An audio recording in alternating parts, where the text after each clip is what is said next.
أهلا وسهلا بكم في الجلسة الخامسة من مؤتمر شمال إفريقيا الدولي للموانئ والمناطق الحرة. هذه الجلسة بعنوان التجارة المؤقتة واتجاهات السوق العالمية، والتي سيترأسها الكابتن علي عاصم، المدير التنفيذي في ميناء شرق بورسعيد ومنطقة بورسعيد الاقتصادية. نذكر الجميع إنه سيشارك معنا في هذه الجلسة السيد سريكانت باديغا، مدير بمجلس إدارة منظمة المناطق الحرة العالمية ونائب رئيس مجلس التجارة الأمريكية الهندية الإقليمية بجنوب الهند، عبر تطبيق زوم. نتمنى لكم جلسة مفيدة ومثرية.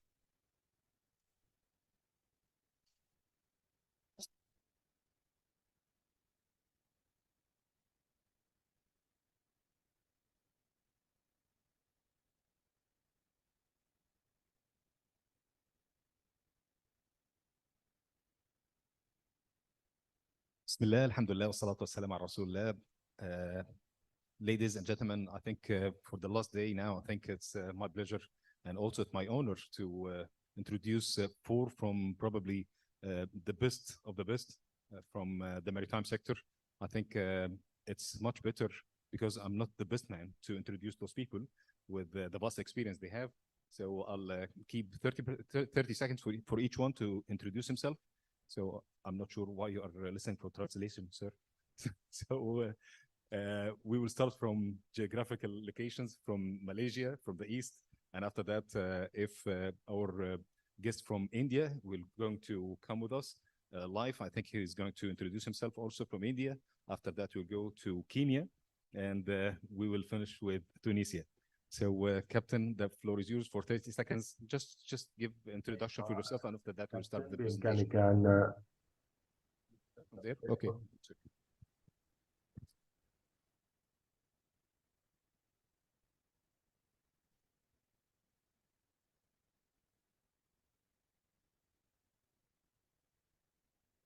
Captain, would you please just start with introduction for yourself personally for 30 seconds, and after that we will go with the others.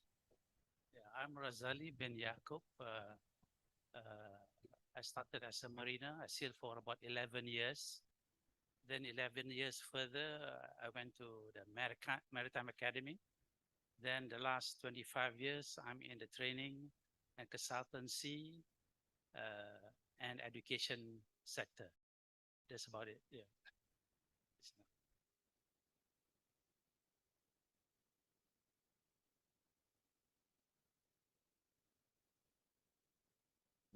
We can postpone the gentleman from India, and now we can go for.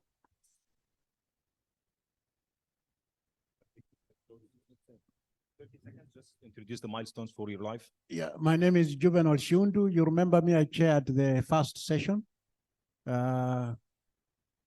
I'm looking forward to this presentation. Thank you.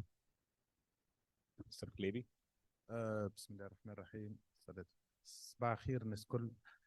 بديع القليبي رئيس مدير عام الشركة الحرة المنطقة الحرة ببنزرت في تونس. Thank you, Mr. Klebi. Captain, I think the floor is yours to start your presentation.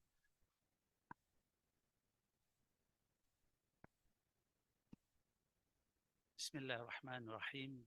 الحمد لله رب العالمين والصلاة والسلام على أشرف الأنبياء والمرسلين وعلى آله وصحبه أجمعين. Respected chairman of the session today, Captain Ali Asim, fellow speakers, ladies and gentlemen, Assalamu alaikum wa rahmatullah wa barakatuh, and very good morning, greetings of blessings and peace to all. It is a pleasure to be invited by the Arab Academy and Misurata Free Zone to be here in this wonderful city and an important conference that I believe will chart the way forward for a greater Libya. Thank you for the great hospitality and covering the good food provided by all. Yeah? As presented by previous speakers, the last 2 days, we can see that the multidisciplinary, multi-sector, and worldwide analysis of the contemporary port industry and port governance and development reveal the dynamics, diversity, and continuous evolution of modern seaports and port-related activities. They present thoughts on emerging issues that will probably shape ports in the future and become central themes for port economics, management, and policy. These include dealing with volatility and shifts in port demand, international and regional functions of ports, environmental and social issues, innovation and information technologies, the changing face of port competition, the multi-scalar approach of port performance, and sustaining diversity in the evolution of ports.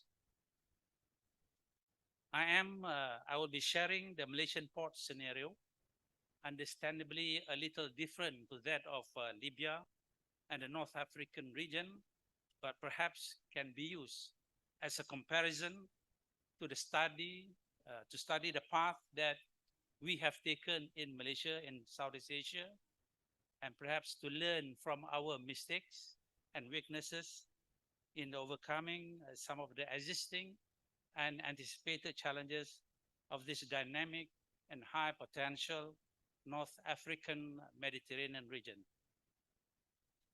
If I can zoom in on a snapshot of Malaysia. Basically, Malaysia is strategically located at the heart of Southeast Asia along the world's busiest shipping lane. Malaysia is a major electronics, oil and chemical exporter.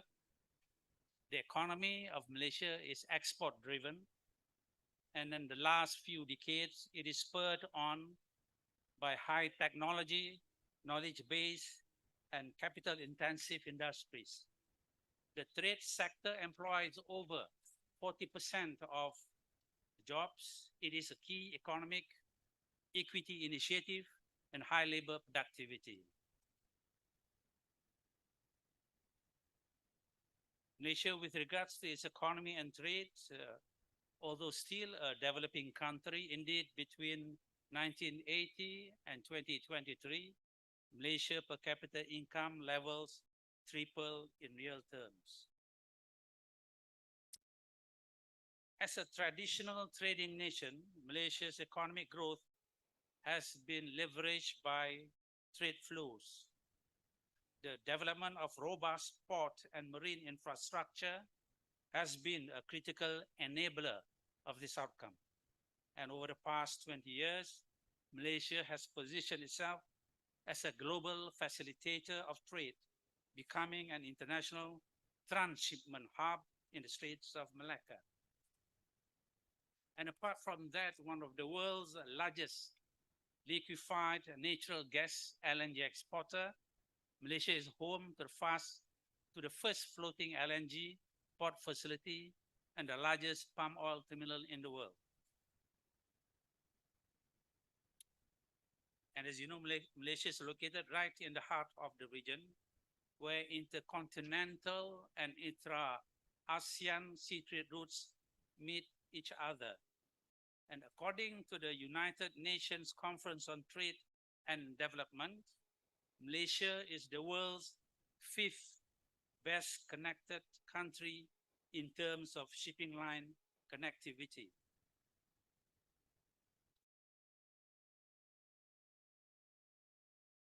And with regard to regional traffic, the Strait of Malacca is the world's most important strategic passage in terms of the volume it transits. So about 30% of the global maritime traffic passes through the Straits of Malacca, and Port of Singapore dominates around 50% of this traffic and has remained the region's most important transshipment hub.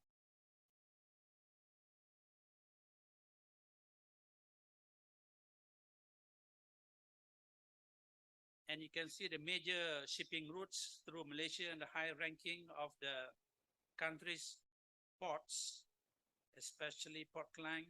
You can see rank number 12 here. And PTP, or Port of Tanjung Pelepas, in this 2019 report is ranked number 19. Being next to Singapore, it is an interesting port for us to study further with regards to Port of Tanjung Pelepas. Yeah? Now it is ranked number 15 after a period of 4 years. We now focus on the Malaysian seaports. Malaysia is surrounded by waters, with our exclusive economic zone bigger than the land area. The Malaysian port landscape is fragmented into different specialized ports spread over the country, coordinated by government-assigned authorities and operated by private parties. And from history, we have been an export-oriented economy of raw materials. Yeah? We used to be the largest exporter of rubber in the world, palm oil in the world, tin in the world, and so on. Yeah? A point to note here, although Malaysia's economy is rich in natural resources, shipped as bulk commodities such as oil, palm oil, and iron ore, containerized trade dominates the country's port activity. Containerized cargo accounted for over 70% of the national throughput at Malaysian ports in tonnage terms. You can see from here, Port Klang showing at the top of the box here, 49 million tons by weight of containerized cargo last year compared to PTP at 38 million tons. Yeah?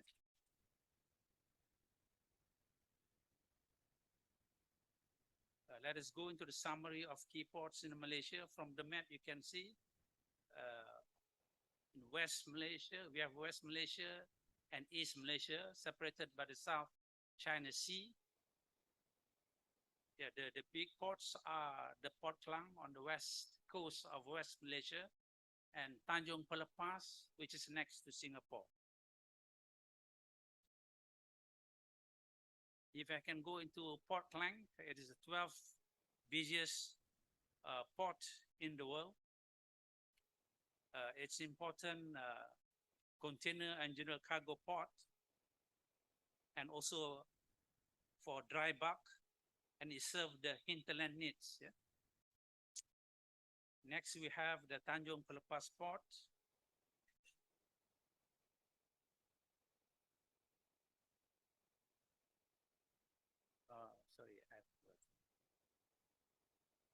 Yeah, basically, still on Port Klang, the annual capacity is 20.6 million TEUs. It has a free zone of 1,000 acres.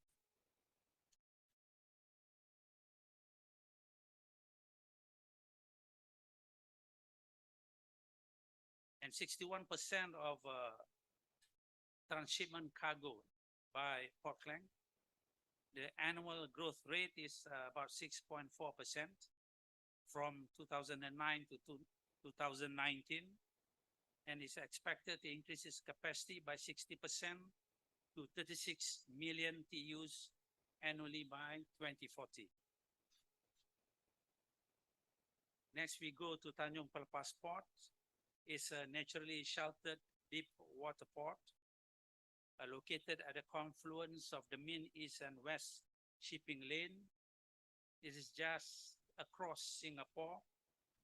It was the fastest growing port in the world for 6 years, in 2001 to 2006, but of course overtaken by China. And it has set a few world records in terms of departing container vessel with a final load exceeding 19,000 plus TEUs several times. And it has now jumped into the rank of 15 busiest in the world. and its free zone is about 1,600 acres of land, and still there's room for expansion. And of course, we have the Kuantan Port on the east coast of West Malaysia and Bintulu Port in the island of Borneo. If I can focus a bit on Bintulu Port quickly, it's the largest LNG terminal in the world for about 35 years, until about 6 years ago, overtaken by Qatar. At the moment, it's still the largest LNG export terminal in East Asia. And we have on the south, Johor Port, and on the north is Pulau Pinang. I will not elaborate much. Maybe a bit on the Johor Port. As a regional commodity hub, Johor Port is the world's single largest edible oil terminal and is one of the largest hubs in the region for London Metal Exchange cargo. And we have a cooking port in Sarawak, and there are 8 ports in the state of Sabah and the island of Borneo. Yeah? And I quickly touched on Malaysian ports and its hinterlands. Yeah? In the port industry, you know that port sustainability rests greatly on the strong development and relationship with the hinterland. So the increase of hinterland volumes in a port is driven by a combination of factors that influence the transportation and trade dynamics between port and its hinterland, including those listed here. Some of the speakers has touched on this before. I go to the next one. And then Malaysia, of course, is improving its connectivity. It involves enhancing the efficiency and effectiveness of transportation networks, yeah? And such as listed here, touched by other speakers as well.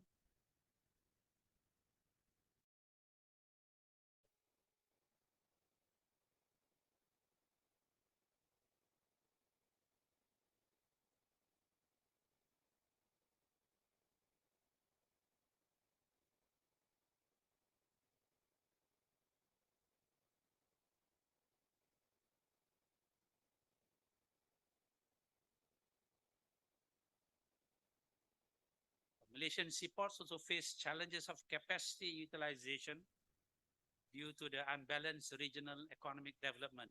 Some areas are more developed than others.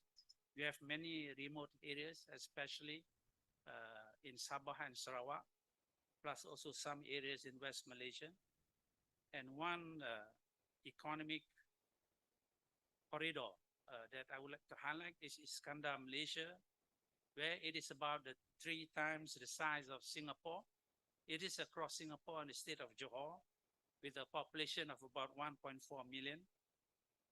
But within about 1 hour's drive from each other, they have 3 major ports. That is Johor Port, Tanjung Pelepas, and Tanjung Lansat. And much effort is being put to revitalize the industry and commercial activities to boost the regional trade. As you know, Singapore was part of Malaysia before. In 1965, we separated. So a lot of focus was made to Singapore to be developed as a port. But then when we separated, then there's a lot of work to be done on the Malaysian side. And Iskandar, Malaysia is anticipated to generate about 1.3 billion tons of cargo, or about 60 million TEUs by 2045. This is the plan. And the growth in cargo will require 45 kilometers of berth length by 2045. And in Iskandar, Malaysia, and Johor, we still have a lot of space for expansion. So it will be the southern logistic corridor for West Malaysia.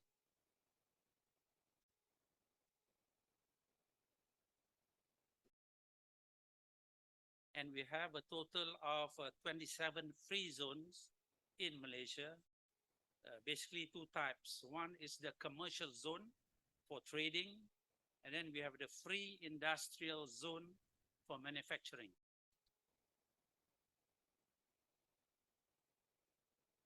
These are the main major free trade zones in Malaysia, including one digital free trade zone which provide e-commerce opportunities to domestic, small and medium enterprises in global markets.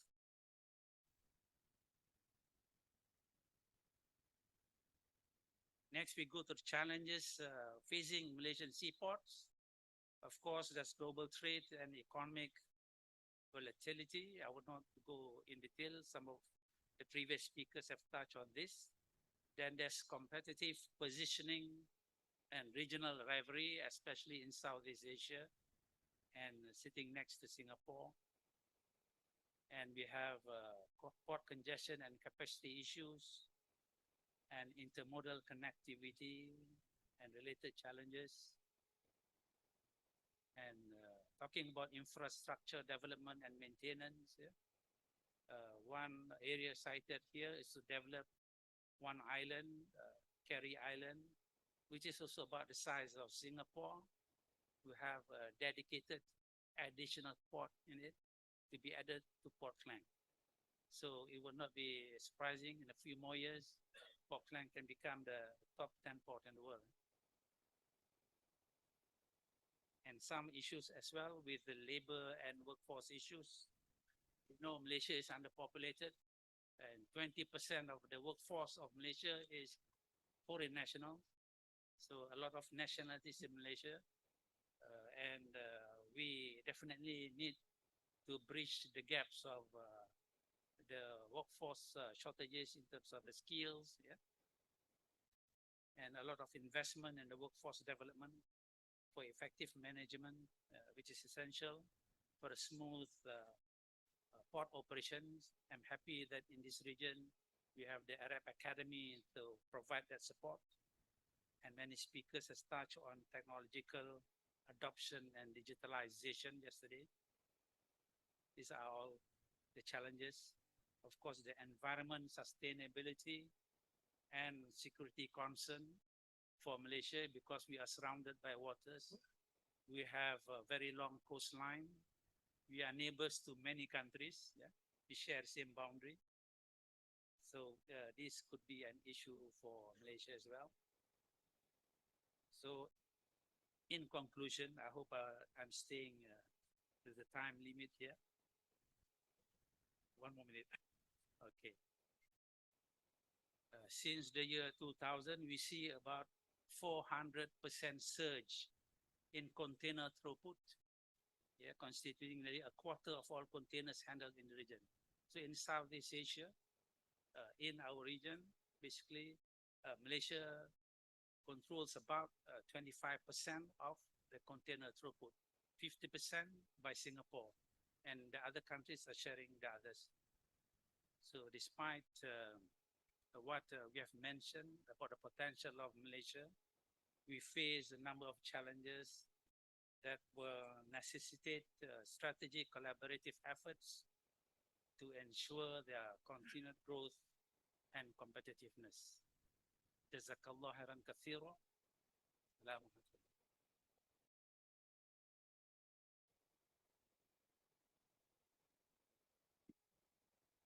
Well, thank you, Captain, very much for the informative presentation. I think it's full of information with regard to Malaysia, and this corner is really important for the whole world, I believe, and full of challenges as well.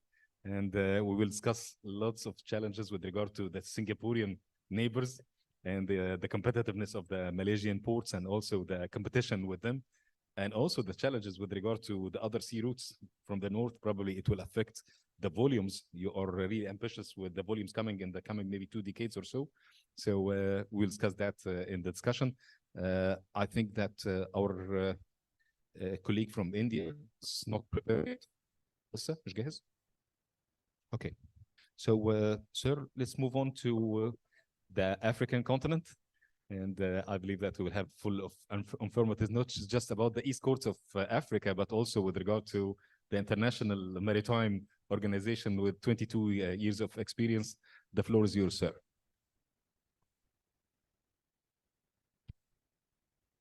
A very good morning, dear colleagues and participants. The beauty of speaking towards the end of a conference like this that has had lots of presentations with lots of cross-cutting issues is that almost everything you want to say has been said in one way or another. So for that reason, my work is very easy. I'll be able to get off what I planned fairly quickly. Let me just make sure that my slides can move.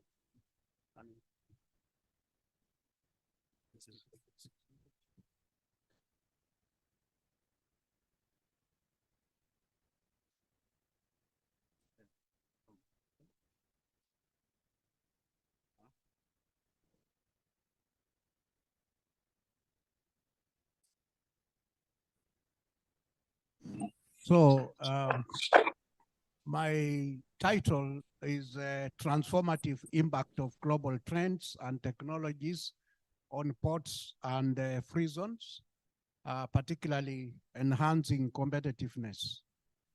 So the outline, right. The outline of my speech would basically be an introduction, then automation and digitalization, Internet of Things, which we've covered a lot, port connectivity and trade facilitation, which again has been covered, energy efficiency and sustainability, supply chain integration has been covered. Cybersecurity was basically covered, but I'll be talking about it from a different angle.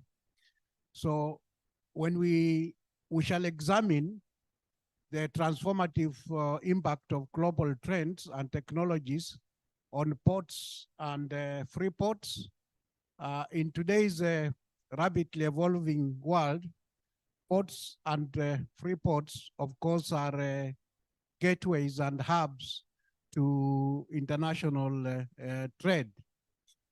When we talk about automation, which we have talked about, but basically the three key components of automation is automated cargo handling, smart warehousing, we went through that yesterday, and digital clearance, especially customs clearance. We're talking about single window systems. 10 of the major shipping lines have committed to being electronic bills of lading by the year 2030. So you can see that a lot has been is moving on. The main benefits of digitalization, of course, is efficient operation, cost reduction, and improved efficiency. Now, case studies that were looked at in the last 2 days, of course, have been the port of Hamburg and the Dubai free zones. In terms of smart ports, the Maafsluit terminal in Rotterdam stands out. And of course, we have talked about unmanned automated, gated vehicles, remote operated cranes. In the automation again, we see the role of the main challenges that we face is how to transition the workforce, to upskill the capacity of the workforce to cope with the new challenges, cybersecurity, of course, and again, the artificial intelligence integration is coming in very fast in the areas of automation. The Internet of Things, again, which has been covered into details. The key components we saw is smart containers, connected vessels, and automated cranes. The Internet of Things, again, the main benefits is real-time monitoring, operational optimization, and predictive maintenance, which we saw yesterday, how they can help us to predict the equipment, maintenance instead of waiting for it to, to fail. We saw case studies of the Port of Rotterdam and the Port of Singapore as part of the best examples. Now, the challenges and future trends that Internet of Things brings to us is data security, interoperability, and of course, AI integration. That is just illustrates how the Internet of Things works, from data ingestion to data transmission and data processing, data visualization, and data analysis. Then, of course, port connectivity comes in, which again was covered a lot, because when you talk about trade facilitation, you also have to see the role of ports in the port connectivity. I won't go much into that because we talked about it. The main benefits of port connectivity is reduced transit times, cost efficiencies, and of course, global trade expansions. Case studies again, we saw the previous presentation, how the Port of Singapore occupies number 1 or number 2. We've got the Panama Canal expansion, which played a key role in facilitating the trade. Energy efficiency, we talked about it yesterday. The current issues in maritime now is issues of decarbonization. When they talk about decarbonization in the ships, then the ports also have got to take their role in the issues of energy efficiency. We see renewable energy integration, where incorporating solar, wind, and other renewable energy sources in port operation and facilities, green infrastructure, implementing eco-friendly designs, including energy efficiency lighting and sustainable construction materials, emission reduction technologies. More and more ports are adopting technologies such as shore power for vessel, or in other words, cold ironing, for electrification of port equipment and to minimize the air pollution. We see the main benefits of energy efficiency and sustainability as carbon footprints. In one of the presentation here, we were told the Port of Hamburg has got almost, 80 million tons of footprints that they have to offset. Cost-saving energy efficiency technologies, of course, lead to reduced energy consumption and operational costs over the long term. Environmental stewardship, promoting biodiversity, minimizing water usage, and protecting natural habitats through sustainable port practices. Of course, there are a lot of investments that would be needed in that. Innovative solutions would be needed. And of course, regulatory compliance. Ports will again have to conform with that. We've seen of more and more talk of greener future, embracing energy efficiency and sustainable transformation in ports and free zones into environmentally responsible hubs, ensuring sustainable futures for global trade. Supply chain integration was covered at great length. The key components which we saw was in integrated information systems, Internet of Things and sensors technologies, collaborative platforms.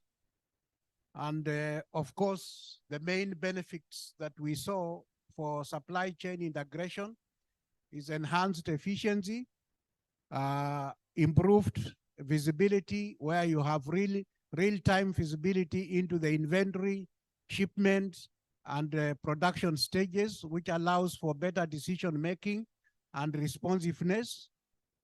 Cost reduction, integration and visibility contribute to cost savings through optimized processes and resource utilization. The best case studies is Amazon, for example, the way Amazon is now distributing, things in real time. You purchase something from Amazon in the morning, and by afternoon, depending where you live, it could be, delivered. Toyota, as mentioned, as one of the best systems in supply chain. Again, when you talk about integration and visibility, you've got a lot. The benefits, the main benefits of supply chain is a better understanding of customers and better ability to serve them, more cost effective and efficient, with increased rate of return on investments and and profits. Now, we've seen a lot about cybersecurity. The main challenges is data vulnerability. When you have very fast amount of data which is collected and put on servers, the Internet of Things and automation risks, and supply chain vulnerability. Cyber attacks on supply chain systems can disrupt and compromise the integrity of systems. And one of the examples that was mentioned was the Mask Line attack that happened in 2017, where the emphasis for the need for resilient cybersecurity framework in the maritime industry. The Port of Barcelona also had an attack. Now, when we look at the future trends, we need to ensure that when we build up the systems in automation, that we mitigate the issues of cybersecurity. I think in yesterday's lectures, we were told that blockchain is one area that can mitigate the impacts that we may have on cybersecurity. We've mentioned again about what happened with the Mask Line or the Mask attack in 2017. It was a big impact. It only happened within 7 minutes. And within that time, 49,000 laptops and more than 1,000 applications was destroyed. The note, it took out, it was a big effect. And a part of that was what we call the reputational damage to the brand. So it might only disrupt you on the business, but then when people start saying a known brand like that has been attacked, then again, you find that it may not be very good for for your customers. So in conclusion, the transformative impact of global trends and technologies on ports and free zones is a journey that demands continuous adaptation and strategic planning for us to be able to ensure that we are able to catch up with the technologies that is going on. So I would like to play a video that summarizes all that I've said. Is there volume? Can we have volume on the video, please?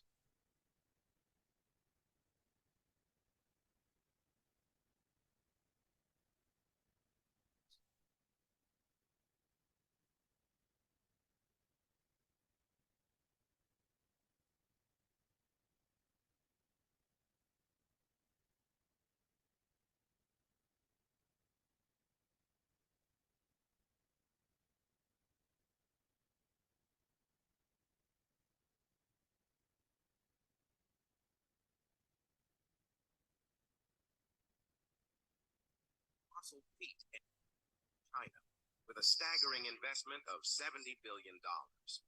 Brace yourselves for the mind-boggling spectacle of the Shanghai Yangshan Deepwater Port, aptly nicknamed the Devil's Dock.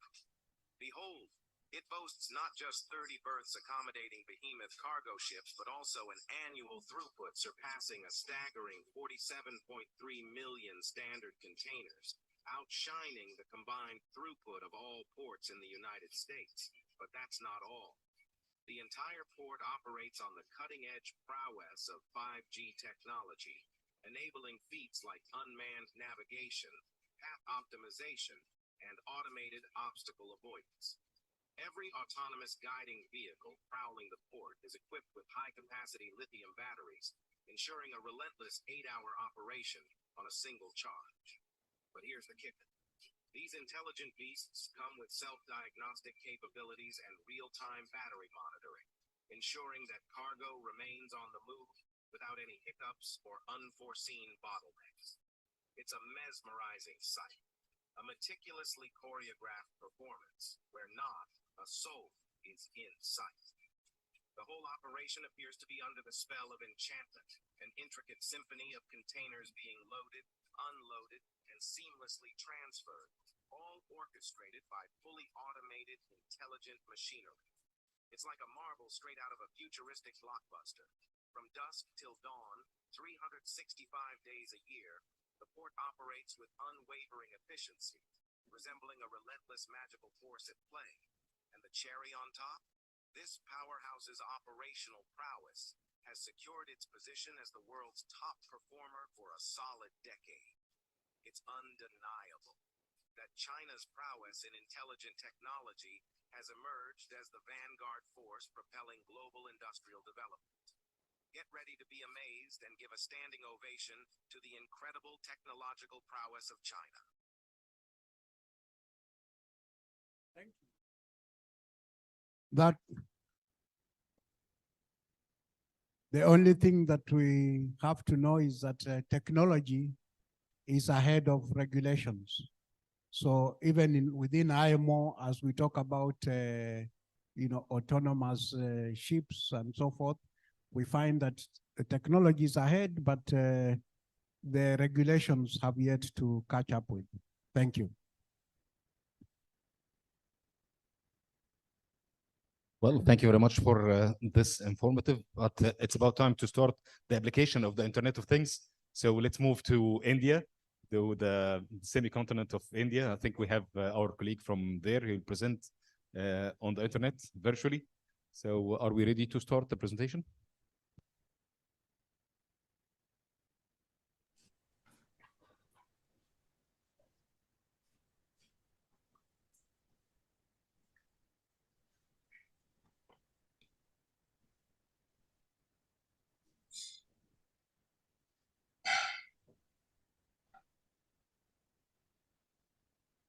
Well, until we'll get started, I think we can just give a quick introduction.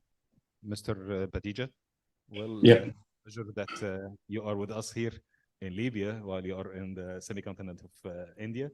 It's our pleasure to give you the floor from all the way from the Indian Ocean and the Red Sea, and we are here at the Mediterranean. So the floor is yours. You can just give a quick introduction about yourself for 30 seconds, and after that, the presentation for 50 minutes. Thank you very much. Thank you so much. And I'm missing, following every one of you in the group and following the seminar online. I'm very, very badly missing every one of you, and the kind of presentations every one of you are making are very informative and thought-provoking. I'm Srikanth Badiga, friends. Very good morning to every one of you. Glad most of you have made it from the different parts of the world. I'm the World Free Zones Organization's Board of Directors. Otherwise, I'm the Group Director of Phoenix Group. We develop IT Special Economic Zones here in southern city of India called Hyderabad.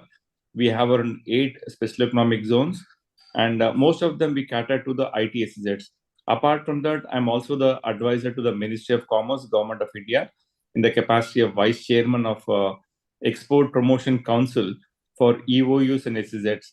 here in India, we have a body called this EPCS, Export Promotion Council, where we encourage the exporters, logistics hubs, SEZ developers, the free trade developers, and our main motive is to connect our business houses to the global villages, like people like you know, people who come from different fraternities, like you people are developers, you people are operators, you people logistics operators. So our main intention is to connect our own units. We have around close to 5,600 members in our EPCS. Almost all of them are within the SEZ and are exporters. And we have been doing this for quite some almost like 10 years. And in India, we have a very favorable SEZ Act here. And come December, we are going to come up with another improvised version of SEZ 2.2. Coming back to the main motive, and most importantly, I should not forget to thank our professor and all other main people who are organizing this particular excellent event. And I've also extended an invitation to me, but due to some very emergency things happening here in India, I was unable to make it. But once again, I convey my gratitude that I feel honored for this invitation. And as far as this particular seminar is concerned, before your people could put my presentation, I would like to quickly talk about few recommendations which I learned from you people and I've been observing, and keeping in view Libya as as a most important part of the global body that of your particular continent. How we can develop that, how we could extend our hand, that is very, very important to us. That is the main intent of this seminar. I see developing, the very first point is developing sound national policies focused strongly around SEZ development, more particularly post-based activities. This particular thing through World Trade Zones, we have been presenting in bodies like UNCTAD, OECD, World Trade Organizations. So everywhere, wherever we talk about these particular connectivity. So we should not neglect certain regions which plays a very, very crucial role in connectivity. Next is smart incentives. In the previous speaker also was talking about how technology is predominantly playing a major role in the present world, and how we should adopt it. So apart from that, what I feel is smart incentives around investments that promote innovation, infrastructure development, and research and development to encourage domestic foreign players to participate prominently in the SEZ ecosystem development. It may not be really a SEZ, but it could also be a free trade zone environment. Next is to set up a nodal agency. We feel is the way we promote here in India is we have a nodal agency. We feel like we should set up a nodal agency responsible for carrying out the objectives of the above policies to clear-cut roles and responsibility indicators to measure performance at large scale over a period of time. So this is the third point I would like to make. And the fourth point, put in place efficient processes and systems to bring in transparency into developmental measures to win the trust and confidence of investors.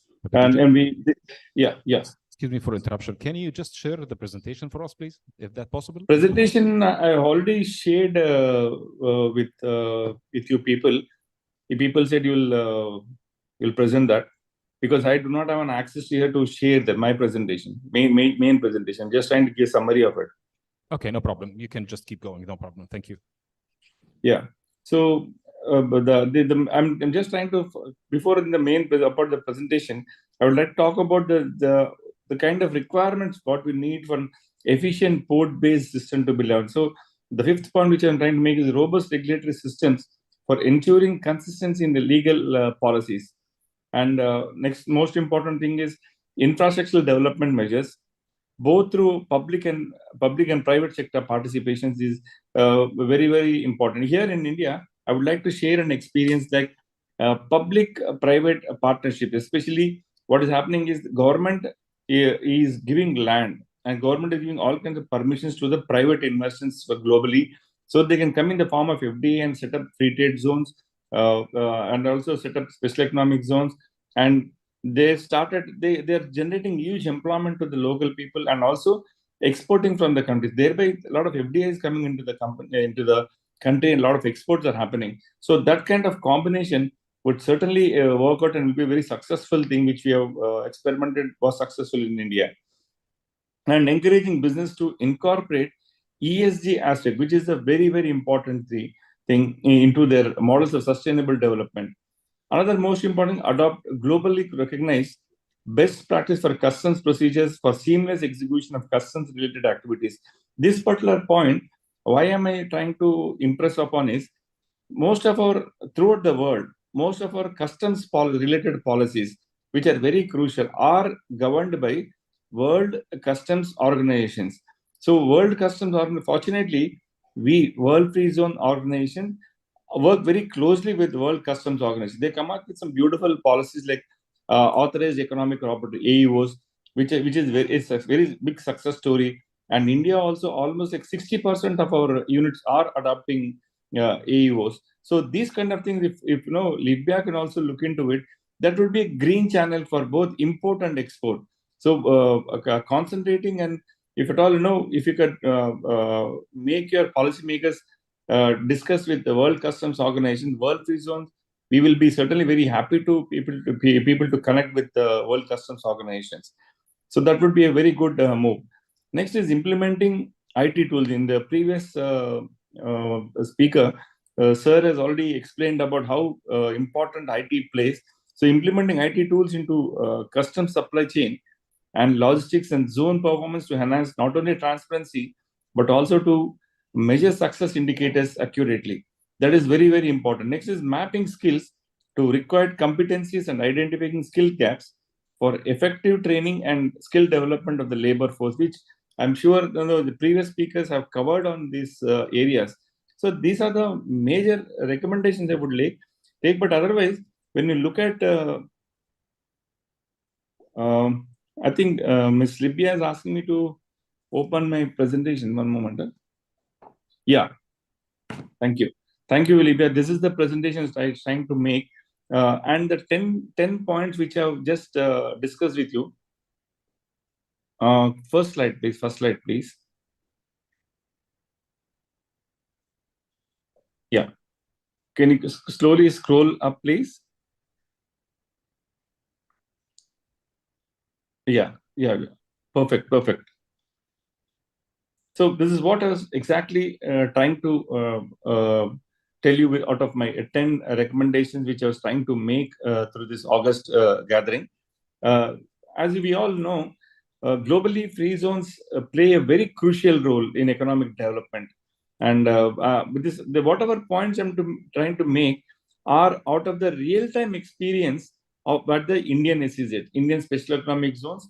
In India, we have service-driven special economic zones, multi-product SEZs, and multi-services SEZs. And apart from this, we have treated zones, which are a combination of both SEZs and logistics hubs. So they foster employment growth, infrastructure development, global business, and foreign direct. See, here is an interesting thing.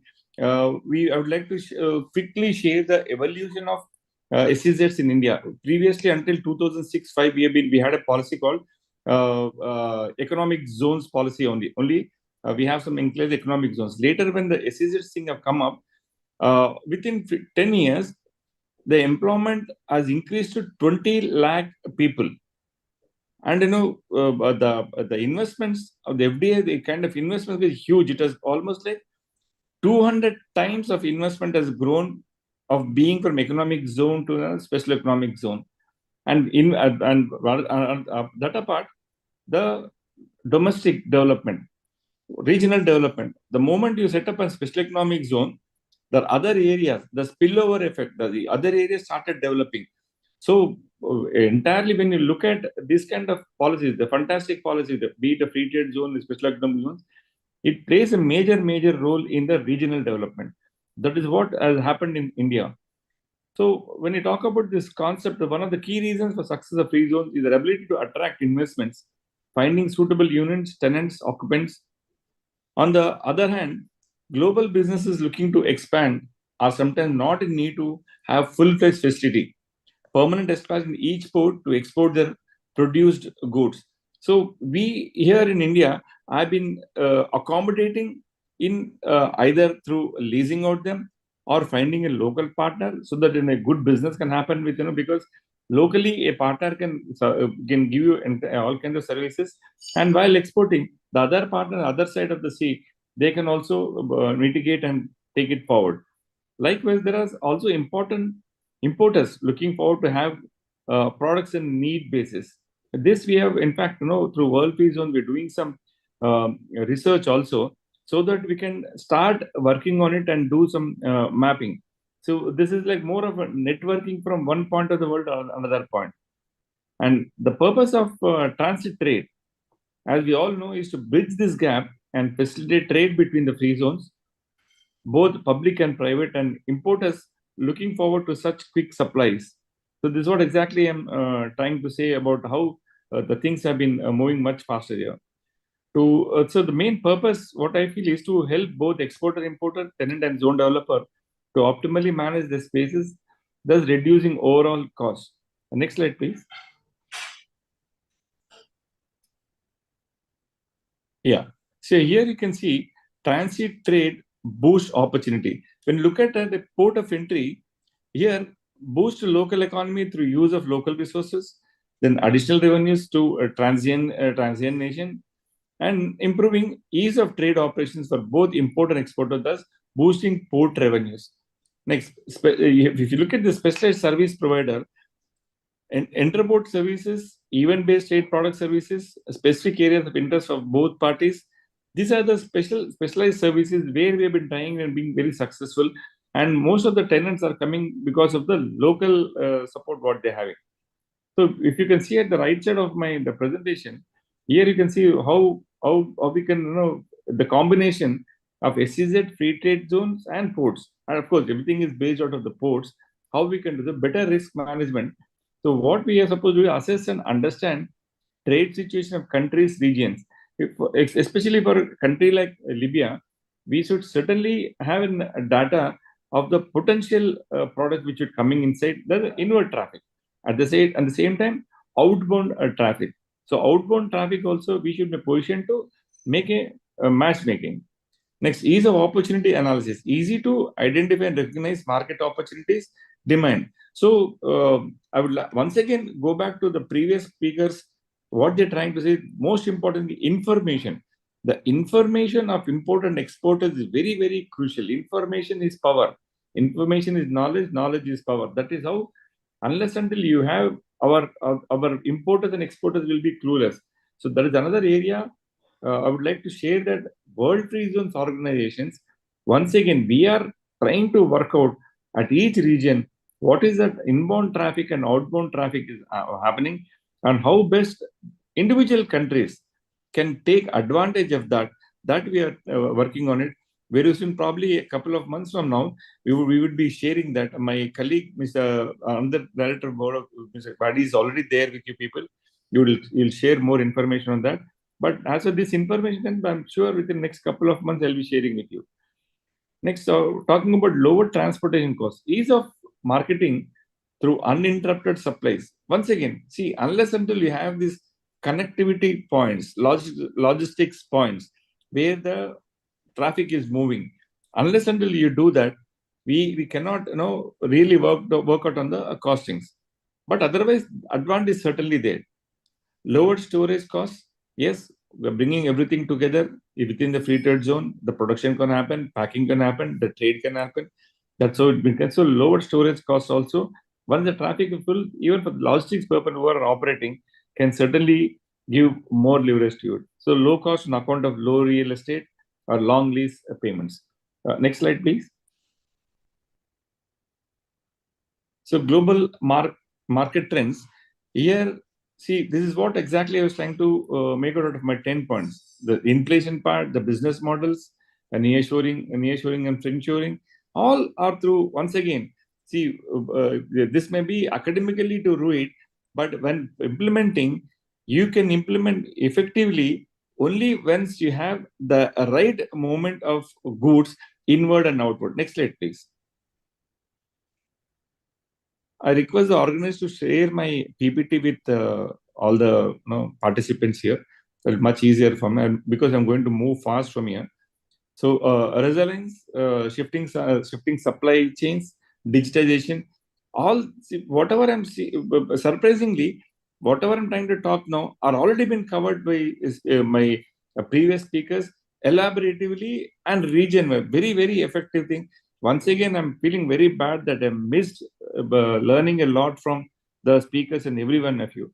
So if you look at this global market of resilience, identifying and exporting to new markets and launching innovation products to existing market with better inventory management is critical for survival. So here we always been looking at India, always been looking at China in a very big way.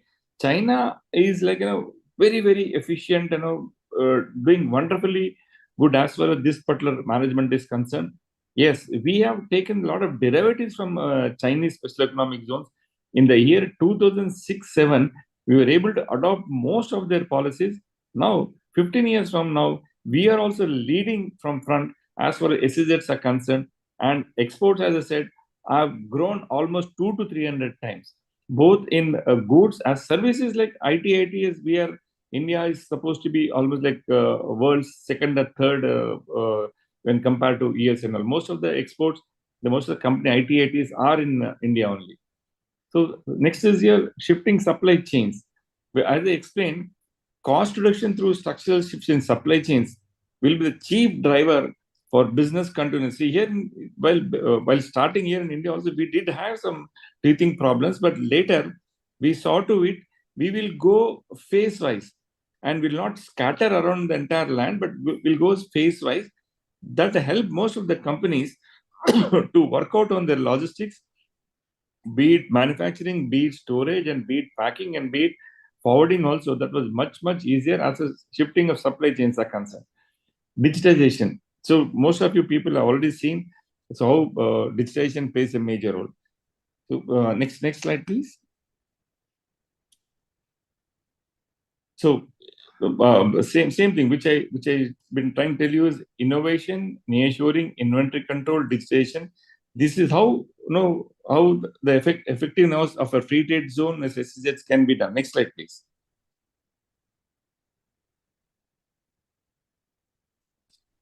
Yeah, turning trends into opportunities for Libya.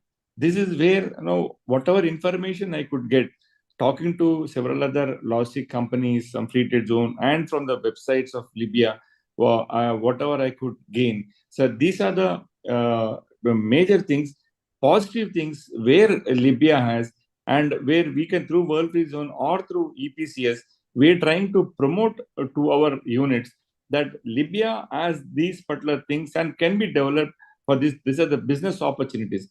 When talking about warehousing, you need to provide temporary storage, container freight stuffing, and logistics parks. So these are different services which can be collaborated with the countries like India and any other part. So I will be sharing this particular thing with you. I kindly request you to send your expert comments on this particular subject, where we could improve and where we could work together and where we can collaborate. Next slide, please.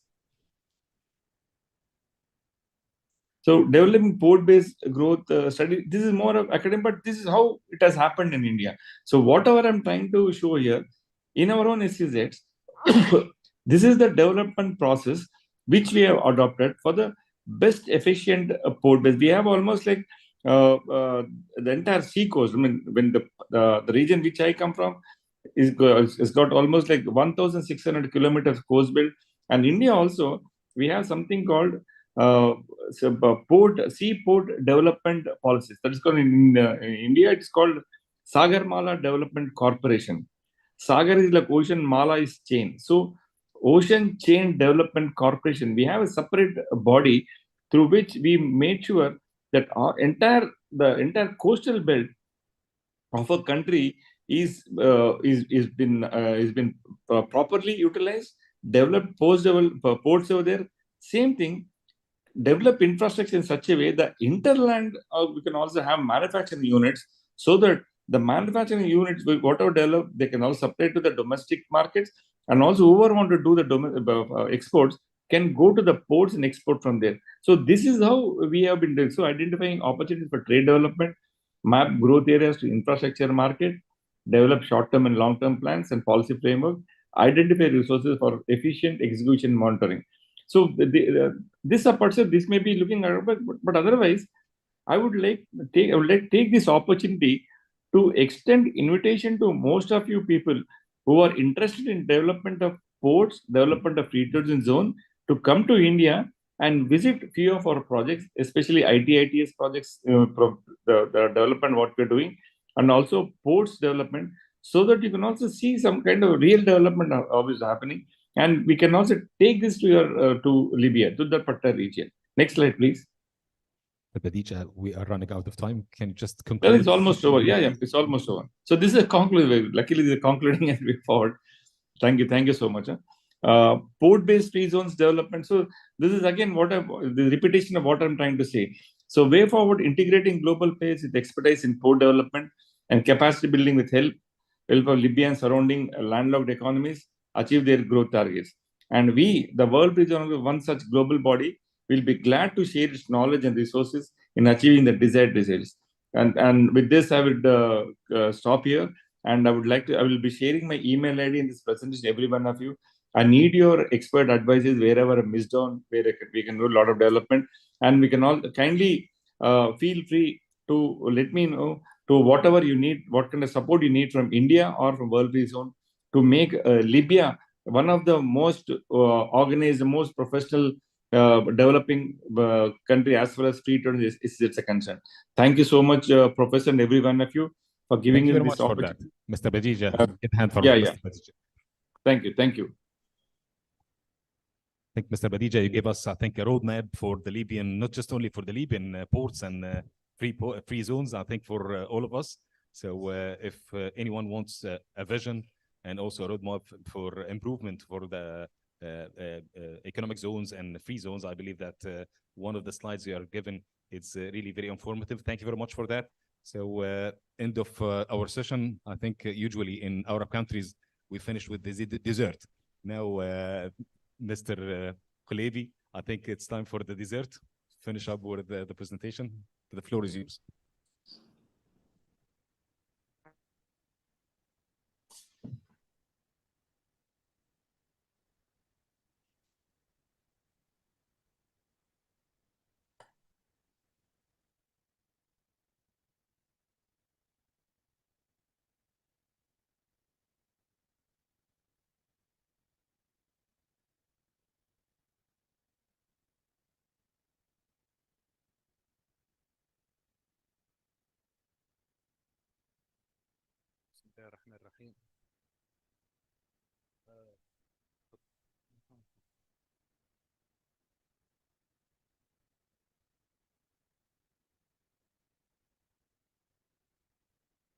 Good morning to all the esteemed guests.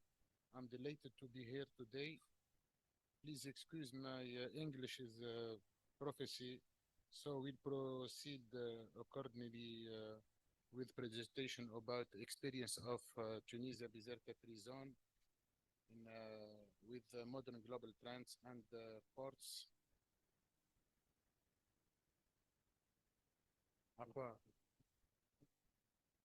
هكا صوات اسمعني هكا.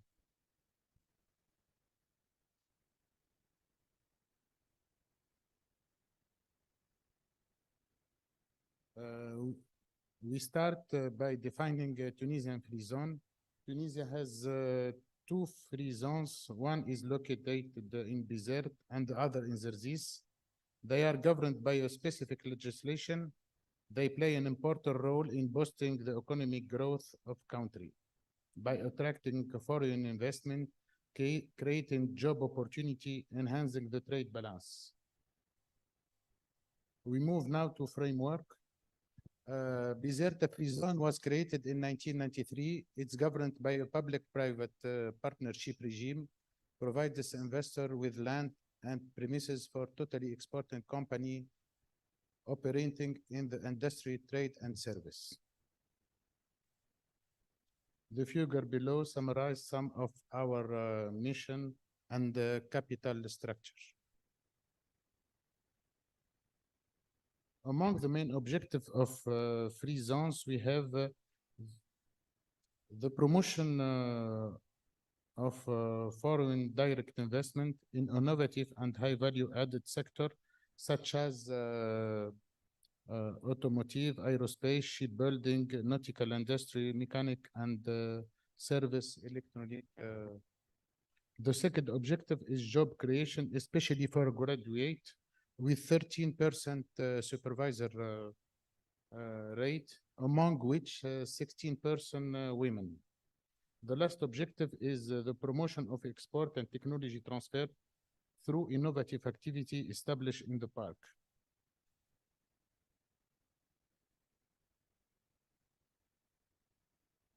When it comes to key factor, the park has a strategic location at the heart of Mediterranean. It's open to Europe, Africa, Maghreb, and the Middle East, which play a major role in commercial exchange between them. The port of Bizerte is very dynamic and close La Goulette port, which are open international trade.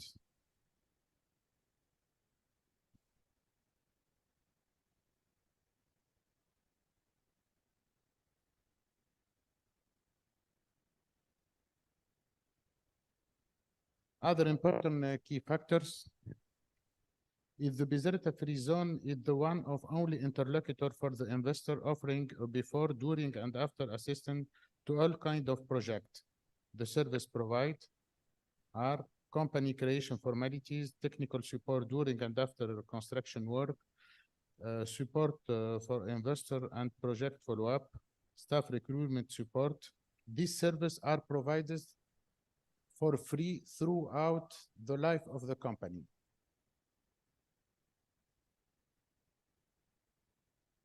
This is a figure, other key factors. Besides, the Bizerte free zone has advantages which are we offered fixed term employment contract. We have a special foreign exchange regime and we have a special tax regime. The following figures show the many figures of BFZ.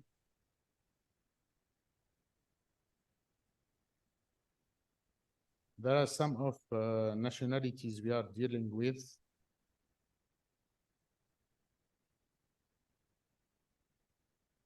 There are some the company we are currently working with.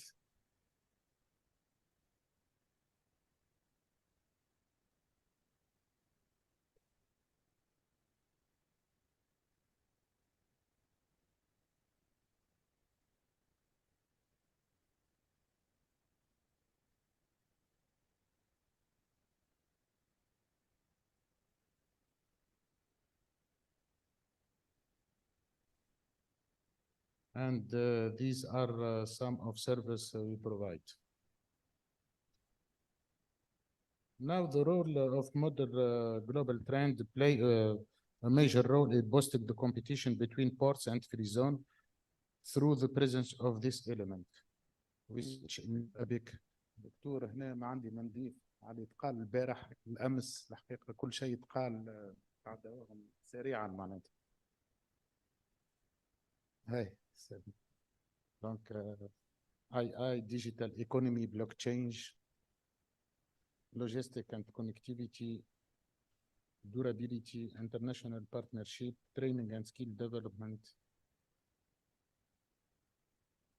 It's more important to labeled zones, dedicated cluster for sector in progress. Certified zones, yes. ما عرفت تحب بالعربية ولا بالفرنش. Certified zone and green energy. Donc, to sum up, the free zones play an important role in boosting the economic growth of the country. The free zones has a strategic location open the worldwide trade. It's operating in various domains. It offered the guidance to investors throughout the life of company. The implementation of modern global trends such as artificial intelligence, blockchain connectivity, and service diversification play a major role in developing of competition between ports and free zones. The adaptations to such modern trends can contribute to both the economic growth and attract international business partnership.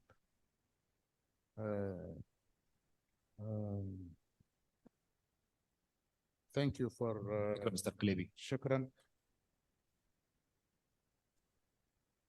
And آخر حاجة نجم نقولها بالعربي. In the end, I'd like to say we'd better say a special economic zone free zone. It's important to معناتها نحكيو على special economic zone على المناطق الحرة. ونمشيو على labeled certificate of zones. Okay. It's important. Well, I'm switch maybe to have this discussion in Arabic because I think Mr. Kalebi, it's important. هو اتكلم على السيرتيفايد زونز، يعني كان النقطة دي كانت أعتقد ما اتغطتش في خلال الثلاث أيام اللي فاتوا دول، ومستر كليبي ممكن تقولها بالعربي، وأعتقد الترانسليتور in the back I think he can translate that because it's really important point. We can respond in French or in Arabic. Excuse my English. اتكلم بالعربي وأعتقد الزميل وراح يترجم. ناخدها في الأسئلة؟ أوي براحتك.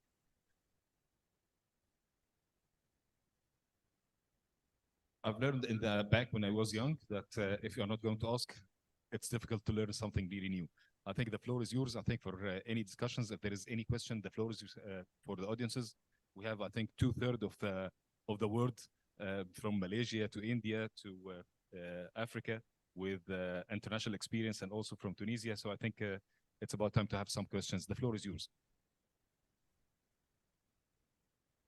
Well, until you think about that, I think I have a question. Yes, Captain, please.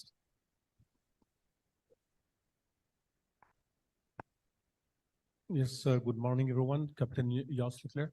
The question is for Mr. Juvenal. You talked about the green shipping, the green port operation. With all what is going on with the trend and the emission reduction and the carbon tax, I don't know if you can comment on, a lot of things are going on in Europe and North America, but what about other countries like Africa? How this will impact this kind of economy? Are they ready, and what they should be thinking about right now? Thank you.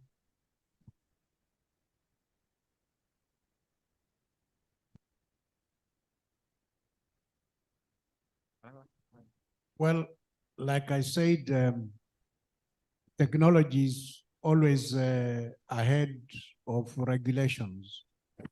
And in terms of regulations, the main regulator in the maritime industry is International Maritime Organization. And one of the things that IMO realized was that developing countries always don't have the capacity, both human and institutional, to implement IMO conventions. And it's for that reason that IMO established what they call technical cooperation activities to assist developing countries to implement the regulations. So in terms of decarbonization, for example, IMO just adopted the ambitious strategy in July. So 3 years ago, in anticipation that the developing countries would need to be assisted, IMO established a number of technology training centers. So the one for Africa was established in Mombasa, which is called MTCC. And then in the Caribbean, we established one. So the main purpose of these centers is to start training the countries to be aware about the new technology that is coming on in decarbonization. So they are now running lots of courses on capacity building and even on ports to show ports that the ports will have to be equipped. For example, a number of missions have been sent to a number of ports in Africa to see whether they can be able to have cold ironing to reduce, to be able to connect shore power on the ships that use these vessels. However, they will need investments, because when you are talking about the countries do not even have enough power for manufacturing and for the land. So for them to start talking about shore power for ports, you need to have investors who can come in and invest in renewable energy. So it's work in progress. Thank you. Thank you very much for your question. I think it's a very important issue. We'll discuss it, I think, in the next session in the innovation and going green. Any other questions in the floor؟ أي أسئلة في الزملاء اللي ورا؟ لو في أي سؤال لتلتين العالم موجود معانا مع international and experience from Malaysia and Netherlands, and also from the IMO, and also for my colleague in the neighbor country from Tunisia. So أي سؤال؟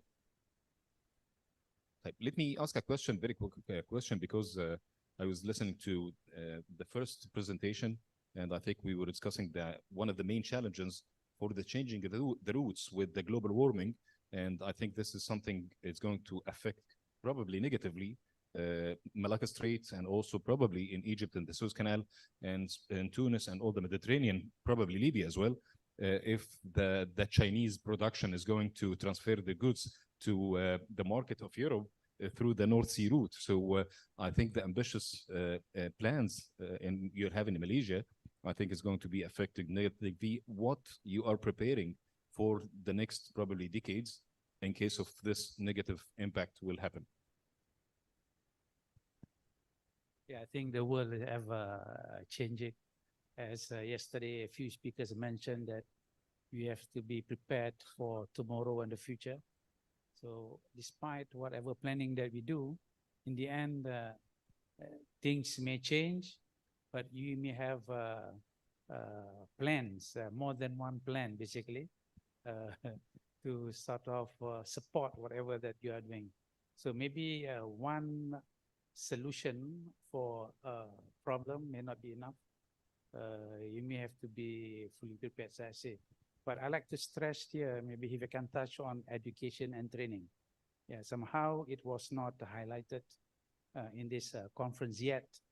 To me, what the Arab Academy has done to be engaged with the industry in terms of seminars, courses, and so on, to me, that is very important, because without education and training, many of perhaps the port, maybe the port industry people may not be fully aware of what needs to be done, not only in the day-to-day operations in terms of emergency and in terms of change and revolution. But to me, if there is no real engagement between the industry and the institution of higher learning, then there is a big gap to be filled. I just like to share some experience in Malaysia. Despite what you see, some of the achievement we have, in the past, we have no formal education and training with regards to ports. So the people who entered into the port industry, either they are ex-mariners or engineers and so on, through the ranks, they get promotion, and one day they become a CEO. But they have no real formal education from A to Z of what is expected of a port.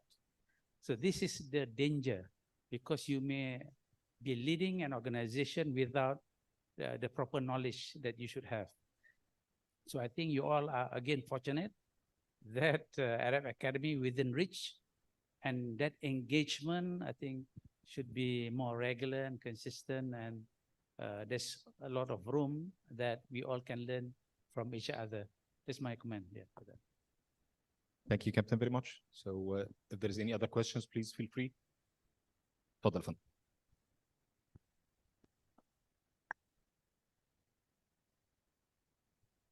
صباح الخير. صباح الفل. محمد شكلو، المستشار الفني بشبكة ليبيا للتجارة، ليبيا تريد نت. I will have my question in Arabic. سؤالي ربما للجميع وربما جزئيا كالسيد شيوندو. عندما نتحدث عن السنجل ويندو تحديدا، تكلمنا عليها في أكثر من جلسة. السيد رئيس مجلس إدارة شبكة ليبيا للتجارة أشار لها بالأمس كاختصاص أصيل لشبكة ليبيا للتجارة. سؤالي is kind of related to change management. كيف كانت خليك بالعربي الدروس؟ عشان الراجل ورا مش عارف يعمل ايه. بص بيضحك ورا. اوكي. خليك بالعربي زمان. الدروس المستفادة من تجاربكم كدول مختلفة. لما نتكلم على السنجل ويندو نتكلم على قطاع التجارة، الاقتصاد، البنوك، الجمارك، الضرائب وغيرها من الانتيتيز المكونة للإيكو سيستم كامل. فيما يتعلق بالتشينج مانجمنت، يعني مقاومة التغيير وغيرها، كيف كانت طريقتكم في التعامل؟ يعني لاحظوا كل سلطة، مثلا نقول الجمارك دي ما سلطتهم قوية، البنوك كذلك، السنترال بانكس. كيف كانت التجارب اللي خطوها باش نقنعوا؟ مثلا هم الكل يرغب في التطوير، والكل يرغب ان الاجراء كله يكون في، يعني نقول في سنجل ويندو، لكن هل كانت في مقاومه؟ نقول في مصر، في تونس، في كينيا، تشاينا. هل في دروس معينه نقدر نستفاد منها يعني من تجاربكم؟ لان احيانا تصير لنا احنا مع بعض الجهات يقتنعوا بالشغل، لكن في التطبيق كل واحد يعني بيحاول يتمسك يتشبت بآراء. محمد، سؤالك واضح لينا كلنا. أنا بشكرك على سؤالك لأنه سؤال في منتهى الروعة، في منتهى الأهمية. The question is really very important for us. I think the challenge for all of us in all over the world, I believe that the change management, the resistance of change, I think with also the maritime single window, which is going to be obligatory at the beginning of the coming year, the national single window. So let's discuss this, and in each country, I think we can start from Kenya. They have a resistance for a change in terms of changing the port from being just only analog to be digitalized with a single window. They have a resistance from entities like customs. I think discussing about the customs, this is something probably having lots of challenges, even in Egypt. So can you elaborate on that, please?